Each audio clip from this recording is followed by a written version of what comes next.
Welcome to The Vinyl Guide, the podcast for record collectors and music nerds. Here's your host, the biggest record nerd of them all, Nate Goyer. Why, hello there, dear people. Welcome to episode 553 of The Vinyl Guide, the podcast for record collectors and music nerds. And dear people, today we are being joined by what I consider musical royalty, Mr. Peter Hook. And you know Peter, he's founding member of Joy Division and New Order, and now, of course, Peter Hook and the Light. Today, Peter shares many memories from those early days, from the first Joy Division single to watching Ian Curtis dance in that very unique way he moves. Peter talks about all the people that are no longer around, including Ian Curtis, of course, Tony Wilson of Factory Records, Geordie Walker, and several more. Plus, we talk about the upcoming tour of Australia. Peter Hook and the Light heading to Australia once again, July 2026. Adelaide, Brisbane, Melbourne, Sydney, Perth. Tickets at metropolistouring.com. He's doing a new set. He's doing the album Get Ready in full. And then, of course, the greatest hits of New Order and Joy Division. Should be an amazing set of shows. We had Hooky on the show a few years back, episode 412. Lots of vinyl and rare record talk then, and lots more to cover today. So real quick, I want to just share a thank you to everyone who's helping sponsor this podcast on patreon.com/vinylguide. You may have noticed I'm no longer taking ads and sponsors. They're all very nice people, great products. But I'm just going to do this show for the listeners. I'm not going to worry about trying to sell things. If you can and want to buy me a beer and burrito every month for these episodes, please do. That always keeps me going, making these shows. And of course, you can do that at patreon.com/vinylguide. Do what you can, and a huge thanks if you do.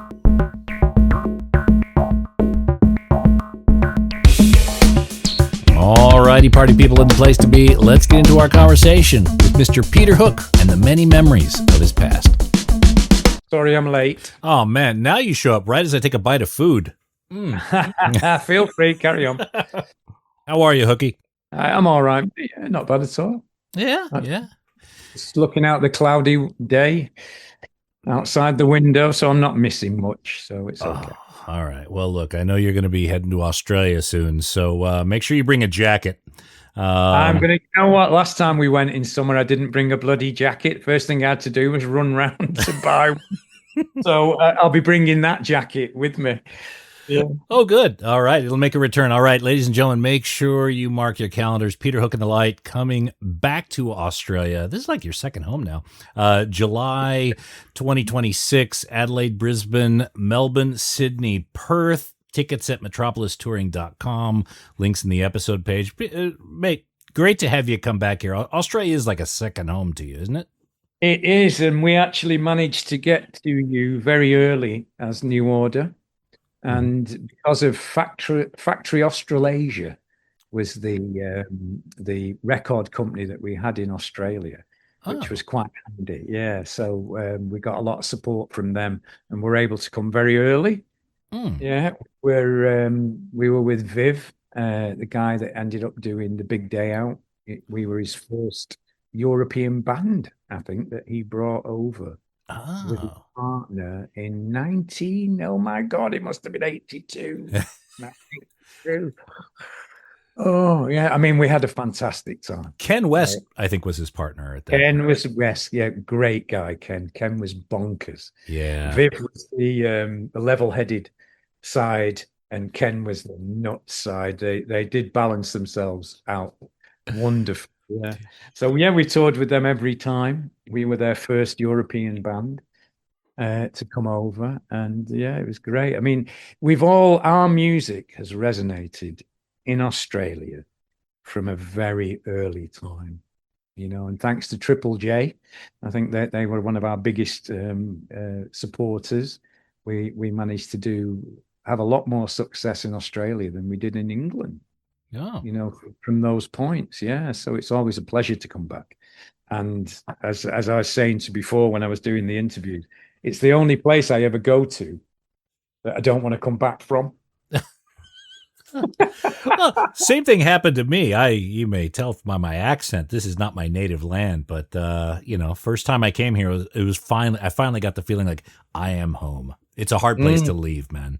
It is a very hard place to leave, and I still suffer from it now. I've got a very good school friend, Brian Jari in Perth, and we always finish in Perth.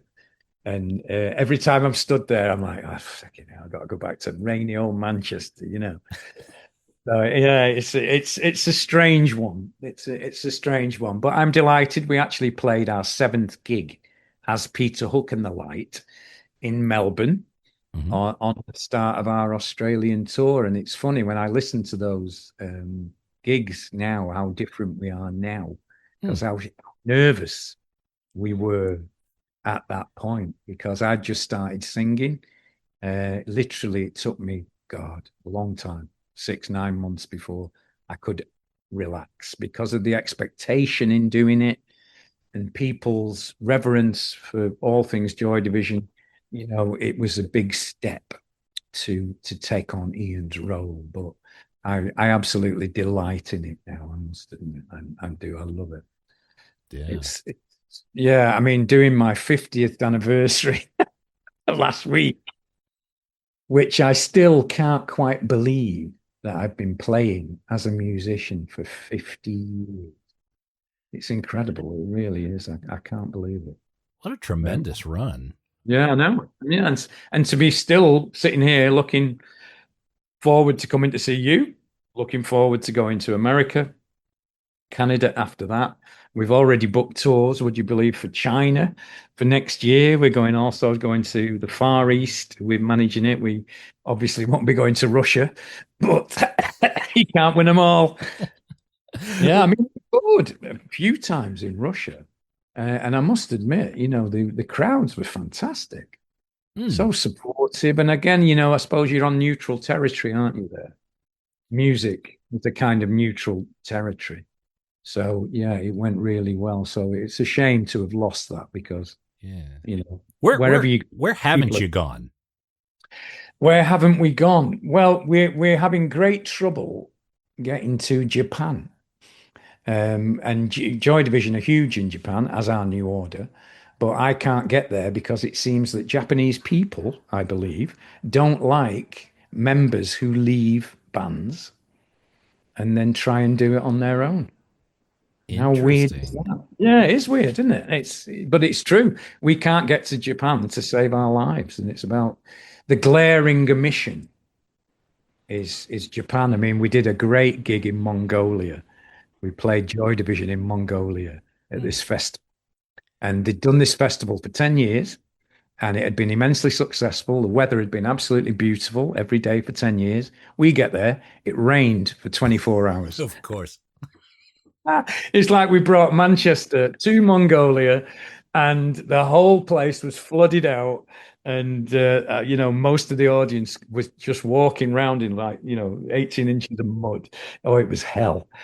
And I thought, bloody hell, this was typical. And we were the first Western band that had ever played at this festival.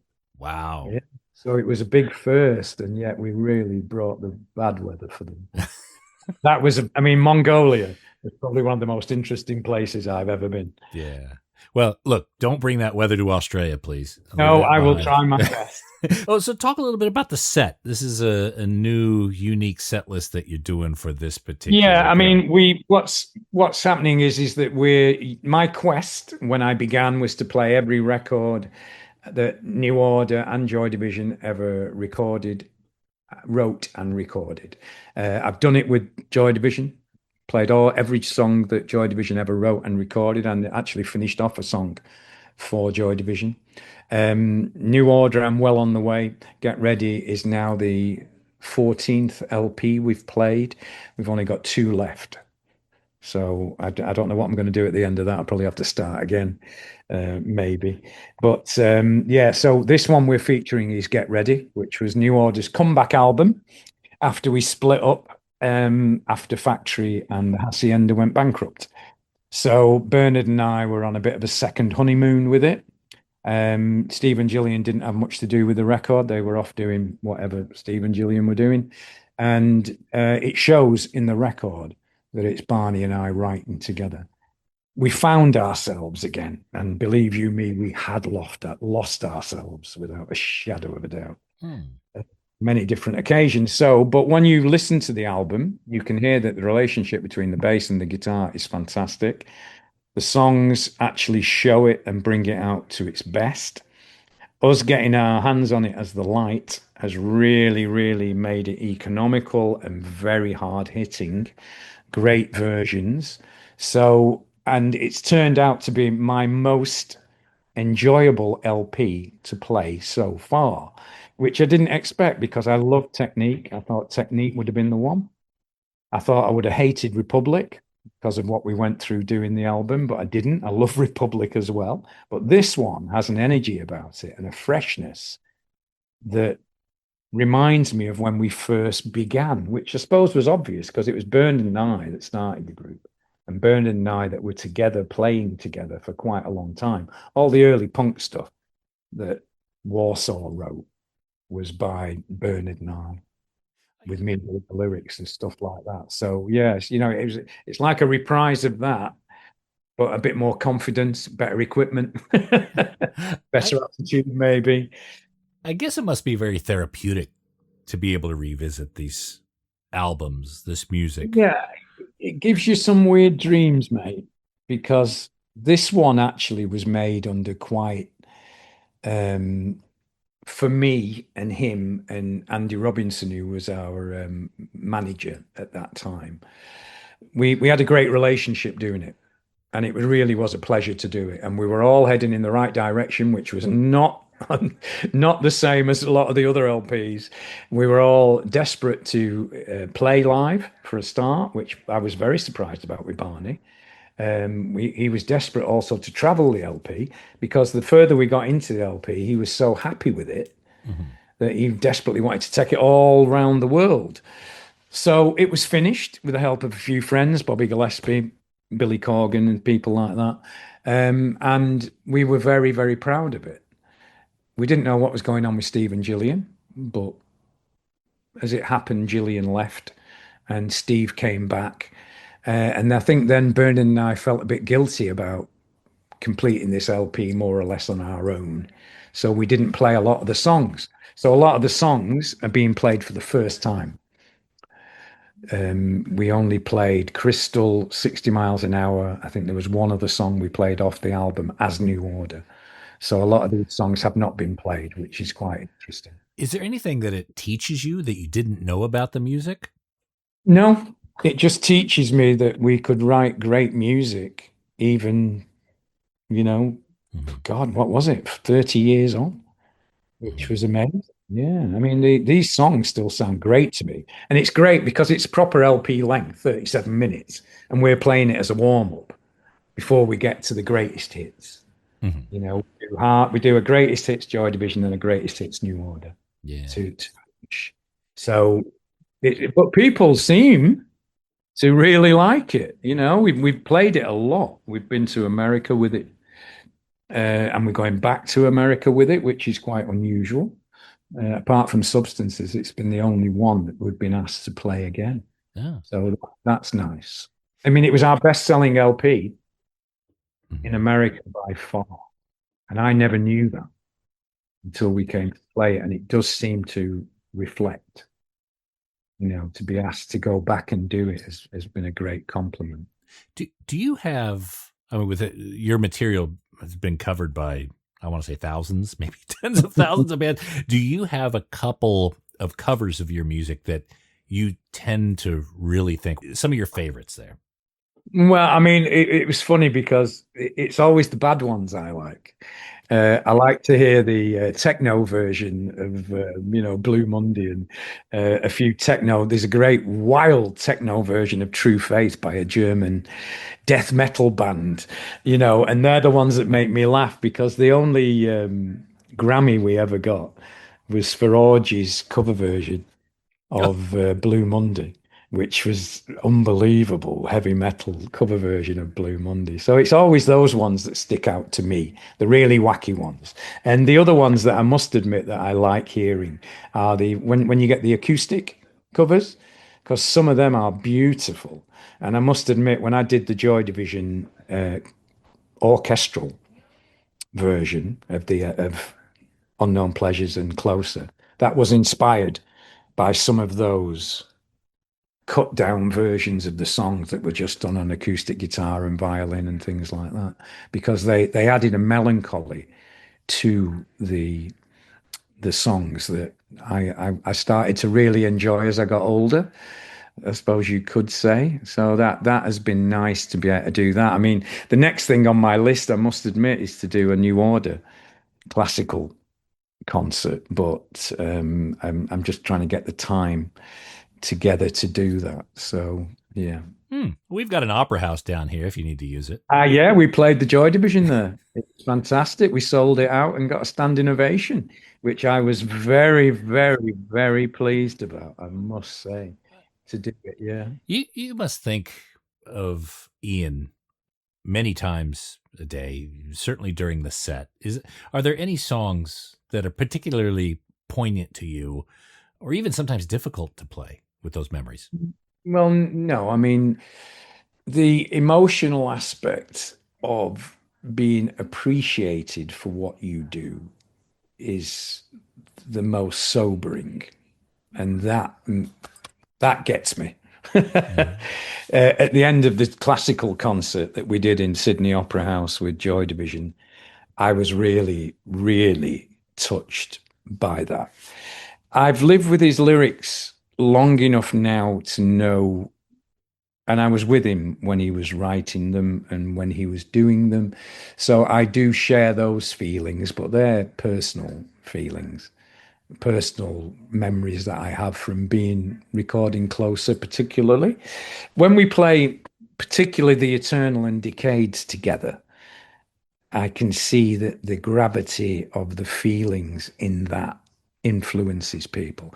And I must admit, the first time we toured Closer, oh man, if I had £1 for every grown man I saw cry, on that tour, it was incredible, the effect that hearing that LP. And it was wonderful for me. But my son played Joy Division. He played bass on Unknown Pleasures and Closer when we toured it. And he was the same age as I was when I did it first time.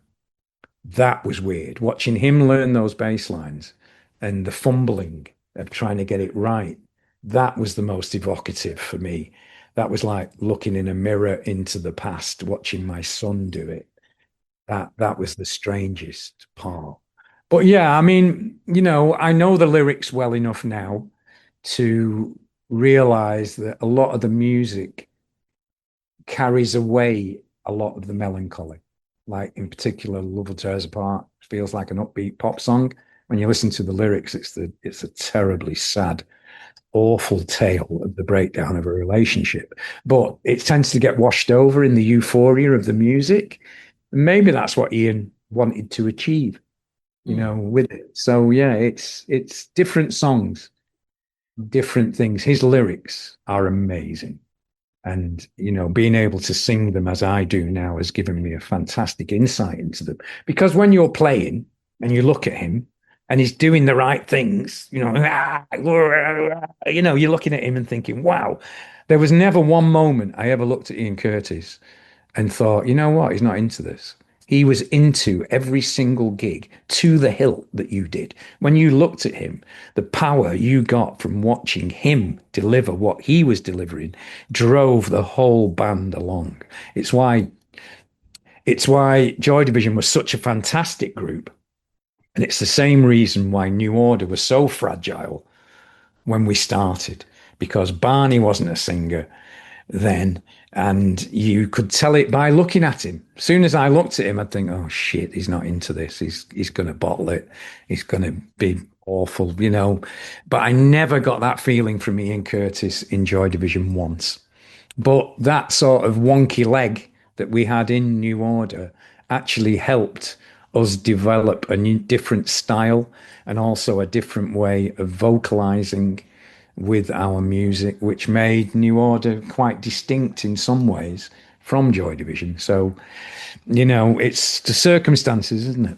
Do you remember the first time you saw Ian doing those movements? When I see Yeah. them, they're hypnotic. They're Yeah. compelling. What was your reaction seeing those? I shit myself. I was scared to death. We were playing a Stiff Chiswick challenge, and what happened was it was like a talent show, and you came down with your band, and the guys from Stiff Chiswick, who were a big label at the time, in the punk days, would judge you, and if they liked you, they would let you put a record out on the label. So believe you me, you had 8 bands there that were fighting for their lives. And we were one of those 8 bands. Now, there was a couple of joke bands there that were there to, chaos. So it caused a lot of friction. And we ended up going on last at the Stiff Chiswick Challenge at 2:30 in the morning when it was supposed to finish at midnight. And by the time we got to go on, Ian was steaming drunk. And we went on and started playing. And Ian jumped off stage and started smashing the gaff up, dancing around the broken tables. And I was like, oh my God. I mean, this was really early on in our life, And I was looking at it and I was thinking, fuck, wow, this is terrifying and exciting at the same time. And he was smashing the whole gaff up. It was fantastic. And dancing around it, doing it. I was like, wow. Came off stage and we were just going like, we don't give a shit if Stiff Chiswick like us or not, you have got something. But I mean, ironically, the guy who was at that Stiff Chiswick night was Rob Gretton, and he became our manager. He was the DJ at the club where we played. He saw us and thought, God, these guys are wild. Watched Ian and thought, God, I've got to get them. And he did, and he became our manager. So it did work for us on that Stiff Chiswick night, but we never got on Stiff Chiswick. No, yeah, so I do remember it. Was there any overages from other labels, Stiff Chiswick, any others other than Factory? The first record you guys, I think, self-produced on Enigma, your own label, I believe. Yeah. But were there other labels in play when you settled on Factory? No, I mean, not really. No, I think we'd had Martin Rushent, who was a very big producer at the time. His label was Genetic.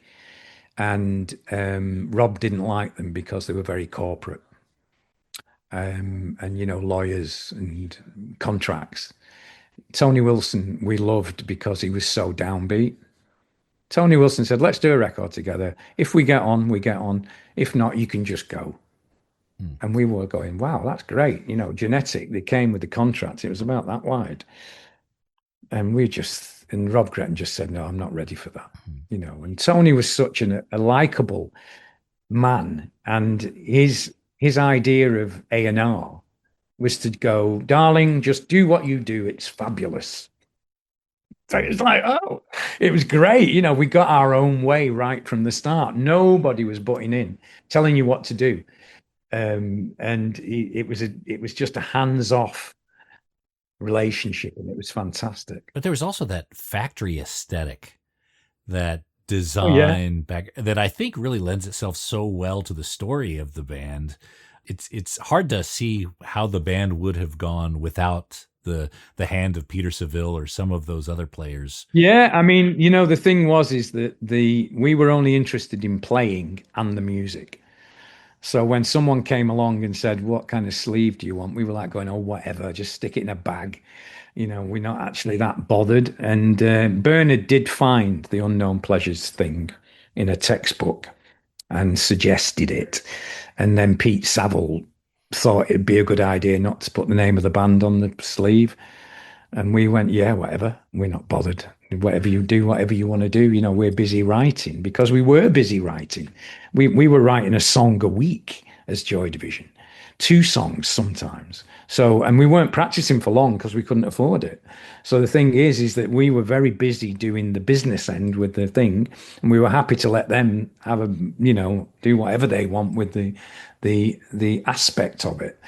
We didn't particularly want to promote ourselves in a normal star fashion, which Rob Gretton said, if you don't want to do interviews, don't bother. it's up to you, let the music speak for itself. And we thought that was the prime idea, was to let the music speak for itself. And it was easy to let them have that freedom. Tony was great. I mean, if you look at that now, you think, God, these guys planned this meticulously. Really, we did not have a clue. We were flying by the seat of our pants. There was no communication between any of us. But lo and behold, because you had great music and great people involved, you couldn't go wrong, really. But that image, that radio pulsar image that we all know so well, million tattoos with it. Yeah. But that had no relationship to Joy Division, the music, anything. It was just a design that Bernard saw, was attracted to it, and said, let's use this. Yeah. Simple as that. Yeah. I mean, and we stole it. In the true tradition, like the Ramones with E Pluribus Unum, it's like that, wasn't it? A band steals it, and then it becomes the band's, which is, and supposedly it's the most bootlegged T-shirt in the world, still. Unknown Pleasures, because we aren't very good at chasing down. In fact, the only person that's ever been done for bootlegging Unknown Pleasures was me when I was sued by the others for bootlegging Unknown Pleasures, which was highly ironic. And it's the only thing Pete Saville didn't agree with. He said, you can't be bootlegging because we stole it from somebody else, but unfortunately the law doesn't recognize common sense. So it became a problem. One thing that's interesting, and from a record collecting perspective, factory records, especially the Joy Division ones, they seem to have a color mixed in to where it was only visible when you held it to the light. I believe the first pressing of Unknown Pleasures has a red color in there that, again, looks black, but when you hold it up to a very strong light, it's red. And that's how you can tell a first pressing. Oh, wow. Well, you know what? There you go. You learn something every day, because I didn't know. You didn't know that? Oh, okay. No. So I will try and find my first. God, I'd have to dig that out and see if it does. Yeah. Okay. Yeah. Well, I mean, that's Pete Saville was the master of subtlety. And I must say that some of his subtlety just went like that with us. Woof, look at this, the alphabets and all this. It was just like, but together, as you said, it gave it strength. And about the only time I ever fell out with Pete Saville was when he turned around and said to us, you do know, Hooky, that people only buy your records because of my sleeves, don't you? And I went, oh. I said, I don't remember any of your bleeding sleeves being played on the radio, mate. That was about the only time we had an argument about it together. So, yeah. The song Love Will Tear Us Apart, did that have any relationship or response to Love Will Keep Us Together? No, Malcolm McLaren did a wonderful, which I used to play actually when I DJ'd. He did a mashup of that together because he did a mashup of Argent, Hold Your Head Up, with something else, and they used it on a film, and he was going to do an LP of mashups, Malcolm McLaren, and he did Love Will Tear Us Apart and Love Will Keep Us Together, which I have on an MP3, which is great. Really good mix-up. We actually did it when we did the Joy Division Classical. We played it. Because the songs do go good together. There's a band, I don't know if you know, Me First and the Gimme Gimmes. They do punk versions of many beloved songs, and they did mash up, Love Will Tear Us Apart, Love Will Keep Us Together. So I must dig it out actually and have a listen, because it's quite slow. So now when I DJ, I tend to mostly play dance music. But when I was DJing, I was much more varied, if you like. I used to play as well. So I will have a dig of it out, because the piano version of Love Will Tear Us Apart, Malcolm McLaren did that as well, and by a French group. And that was the one that we ripped off his version for the Joy Division Classical. So that there's a piano version of Love Will Tear Us Apart that was done by, I can't remember what the band were called now, the French band. Yeah, but so it was quite interesting that I gave Malcolm McLaren on the 4th of June, 1976, my 50p to go and see his Sex Pistols. And then all those years coming round again, there's Malcolm McLaren doing a mashup of Love Will Tear Us Apart and Love Will Keep Us Together. And a piano version that was absolutely beautiful with Ian's vocal of Love Will Tear Us Apart, which, yeah, became a big influence on me later. So it's just funny how that goes around, doesn't it? You know, best 50p I ever spent. I should say so. So okay. So Ian, when he was writing "Level Tear Us Apart," there was no relation to "Level Keep Us Together." It was not a response. There was Nope. Okay. No, not at all. I mean, if you listen to the lyrics of Love Will Tear Us Apart, they are very, very dark and very, very serious and belied by the music. It's like I said to you before, everybody loves, as soon as we play it, the energy in Love Will Tear Us Apart sends everybody off the roof. But the actual content of it, those three verses are heartbreaking.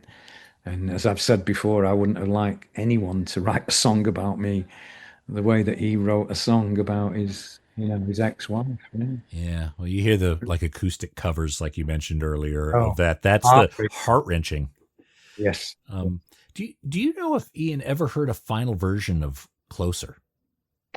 Yes, he did.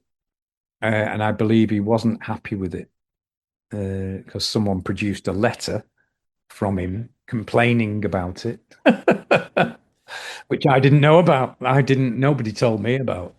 I think he wrote a letter to Rob Gretton complaining about the LP. Yeah. So it was, I mean, I didn't learn about it till years and years and years afterwards. But it was finished posthumously. So really, we never got a chance to talk about it in the way that we did with Unknown Pleasures. So yeah, I mean, I'd have to say I didn't know what he felt about it. He was so ill while he was making the record. It was very, very difficult for him. Very, very difficult. Oh. His head was battered. He was marriage was breaking up. He had a very young child. He had a new girlfriend who he was totally in love with. The band was steaming him through. His illness was killing him. It really, really was. It was a terrible position for him to be in. Really was. Okay.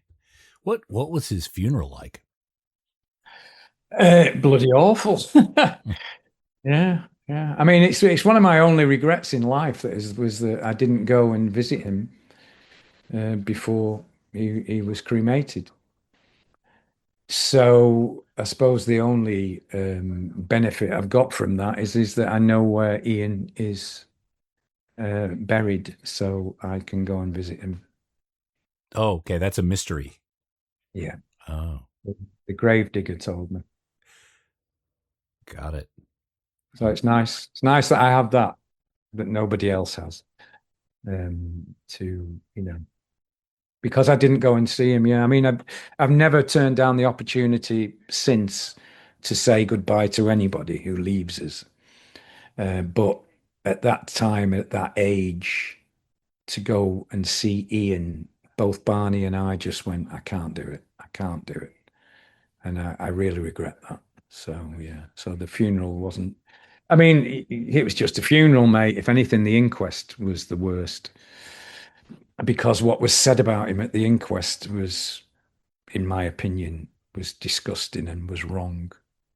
So that was what, if anything, probably spurred us on to carry on as New Order because we were so irate after coming out of the inquest. But yeah, we said, right, we're going to carry on. Fuck it, let's get going. I imagine there was a period of time where, I mean, even revisiting those first two records was out of the question. Well, I mean, we basically put Joy Division in a box and put it at the back of the cupboard for 30 years. I mean, when I got accused of cashing in 2010, 30 years later, I must have been the worst cashier in the bloody world, without a shadow of a doubt. It's ridiculous. So the thing is that yeah, we did it. The only time we ever resurrected Joy Division was for a charity show here in Manchester, which was the Versus Cancer, it was called, that Andy Rourke did. And we resurrected it there. We played 9 Joy Division songs, and then we played them again as New Order in Wembley Arena. And I remember Barney coming off stage and saying to me, he said, I'm not doing that again. I don't like it. He said, it's miserable. I thought, well, fuck me, I find it anything but miserable, to be honest. But we never did it again when that was the end of it. So the thing is that when I DJ'd, when New Order split up, I DJ'd. I was a proper DJ, international DJ, and I was DJing. I DJ'd for 3 years, and I missed playing music, and I missed playing my own music. And I thought, you know what? It was the 30th anniversary of Ian's life, and I thought I can't celebrate it with them two twats, Barney and Steve. So I thought, how can I do it? And that was when Bobby Gillespie gave me the idea of playing the album so that I could incorporate Martin Hannett's sound into it, because I couldn't sound like Joy Division live. Nobody can sound like Joy Division live. They were completely different to how they were on record. So that was my gimmick when it began, and that's what I've done ever since. All the transcripts, when the light play, you hear as near to the record as we can get it, because that's what I'm sharing with the people. I'm sharing with the people those moments when they hear those songs as the same moment as when they heard them through their lives on vinyl. So that's what I'm trying to share. Is there a particular moment during the set where the feelings, the thoughts are stronger than others?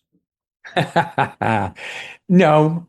I mean, mate, there's been so many.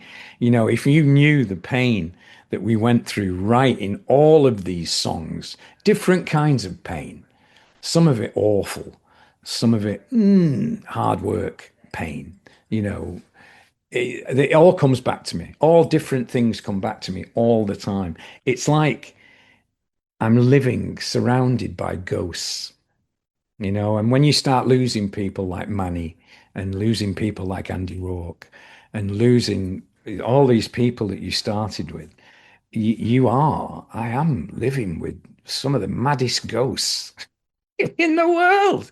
My God, if you could see inside my head, you'd be like, oh, Jesus, get me out of here. It's like the Hall of Mirrors, Yeah. So it's a funny thing. I mean, we played a freebase song in my 50th do. We played a freebase song, You Don't Know This About Me. And it's turned out great. And we're going to be playing it again. And to think that Manny and Andy Rourke aren't here when they began it with me is a really weird feeling. I managed the Hacienda with Rob Gretton and Tony Wilson, and they aren't here. I must have done something right to still be here. You've been chosen to hold the torch. Yeah, and I'm very delightedly to do it. But it makes me smile. Every time we get somewhere we've not been before, I always think of Ian, and I always go, that's for you, mate. And it's like, now I'm thinking that about a lot of people, carrying on doing the Hacienda as I do in England. I think of Rob and how his heart and soul kept it all going. And I think of Tony, how he worked so hard to make that place a success, and, all the things that have come from it, Oasis, Acid House, God, you name it, Manchester, unbelievable. So, yeah, I mean, it is quite daunting sometimes. But, a lot of the time, I'm able to forget it, take the dog for a walk, and just be me. Yeah. It must be interesting. I mean, I'm sure you recognize the amount you've influenced popular music and therefore culture with the projects you've been with. Yeah, absolutely. And you know what? If we'd have known what we were doing, God knows what we would have achieved. I mean, we were literally making it up as we went along, and we didn't have a bloody clue. And everything that we tried to do, we had to learn. And a lot of people took advantage of that. A lot of businessmen took advantage of that, of our naivety and our idealism in what we were doing. And, they're not here and we are. And it's a simple story like that, When you can play a song and speak to someone It is the most wonderful thing in the world. And occasionally, quite a few times, I'll get a little note. Someone will say, "Oh, someone give you this note," and I'll get the note and I'll read it, and it'll go, "Thank you. You helped me through a really difficult period in my life. I can't thank you enough." And those things are what make everything worthwhile. And that's why the Rock and Roll Hall of Fame, for me, is the highest accolade, because those people that you were trying to get to and you got to them and you helped them and they've helped you. And that is reciprocity. As Tony Wilson used to say, Peter, it's a wheel and you have to keep that wheel going. Don't let it stop. And so far, I've not let it stop. No. Well, you've had many, many moments of, full circle. Sydney Opera House is probably one of those moments. Yeah. Wonderful. Before I let you go, I want to ask you about one more ghost, Geordie Walker, and the K93 project that you did with Jazz and Geordie. Yeah, I mean, that began as the German guy who put out the records for Can and all those German kraut rock bands. We did those sessions in Cologne at his behest. He wanted to get people who he liked. He wanted to put them all together in different ensembles and record it. And K93 was the songs that we did for that. What happened then was that Jazz, in his infinite wisdom, decided that we were great together. And I love Geordie. I mean, as a guitarist, he was my king. We've been fighting and jostling with Killing Joke since 1978. All right. We did a load of gigs together. We were fighting like fuck over who was the best. And it's been like that right the way through. And Geordie came up with the idea of using my studio to record an album of me, him, and Geordie. And he he literally just turned up on my doorstep in Withington in Manchester and said, "We're here to do it." And I went, "What?" And he went, "Let's get in your studio." And he ended up living with me for about 6 weeks. He was a fucking nuisance. He brought this girl along who he said was his manager, but he always ended up in the bath with her. And it was absolutely nuts. But we went at it, hell for leather, did 8 songs. A lot of them got lost. We did some great songs, actually, some great ideas. I mean, it was as difficult as anything to do with Killing Joke is. But we had great fun and it turned out well, but then it just went boom.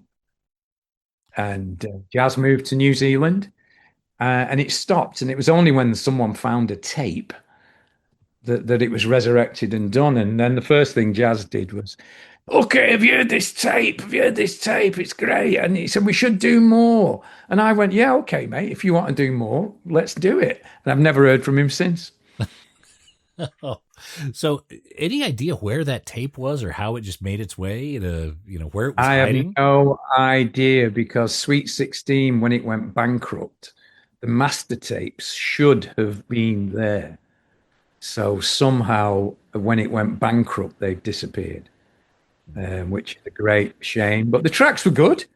It was a great thing. I mean, and Geordie was a great guitarist. He was my hero of guitar. He really was. I was in awe of the way he played and his character. What a bastard. He was like, oh man, he was like a mixture of James Bond. Bloody, you couldn't, the amount of characters he had as a person was incredible. And I had some great laughs with him, great times with him. And I must admit, to lose him that was a great shock. It really was. Yeah. And the partnership terrible. He had with Jazz. Oh my God. Yeah, incredible. Talk about love-hate. Just like us all. Yeah. At least Jazz didn't drag you into a pyramid to record the album. Well, no, I think the fact that Sweet 16 was free appealed to him more than the pyramid at that time. And your couch. Yeah. Well, no, he had his own room. Oh, that's and good. Bath. whenever I came to get in the bath, he'd be in the bath with this bird. I was like, for fuck's sake. Yeah, man. It's a funny old world, isn't it? Oh, mate. But Hooky, thank you so much for joining us. I really You're appreciate welcome. the time. Absolutely. We're looking forward to hosting you down here in Australia. Again, just reminding everyone, mark your calendars, mid-July, Adelaide, Brisbane, Melbourne, Sydney, Perth. Tickets at metropolistouring.com. Hooky, can't wait to see you guys here. Peter Hook and the Light. Grab your tickets now. Thanks again, Take care mate. of yourself, mate. Bye-bye. Bring a jacket. Bye.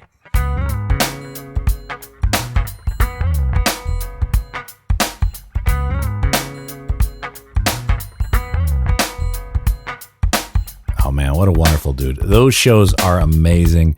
I've had some friends over in the UK that have seen his recent set, and they can't stop raving about it. Can't wait to see him. I'm going to be at the Sydney show. So if anyone out there wants to take a bunch of E's and go drinking and dancing all night, well, you're going to have to call someone else. I'm too old, but I definitely will be at the show. Happy to pull up a beer or two with you. Let me know. But again, metropolistouring.com. Grab those tickets and enjoy the shows. And that's it for this episode of The Vinyl Guide. Thank you so much for tuning in. Thanks to everyone who's leaving positive reviews on Apple Podcasts and Spotify. Those of you who are sharing these episodes on social media. And of course, our wonderful, beautiful, handsome Patreon supporters, patreon.com/vinyl guide. Thank you so much to each and every one of you. We'll be back shortly with a brand new episode. So until we talk next time, you all behave yourselves. And thanks again for listening to the Vinyl Guide podcast. Cheers.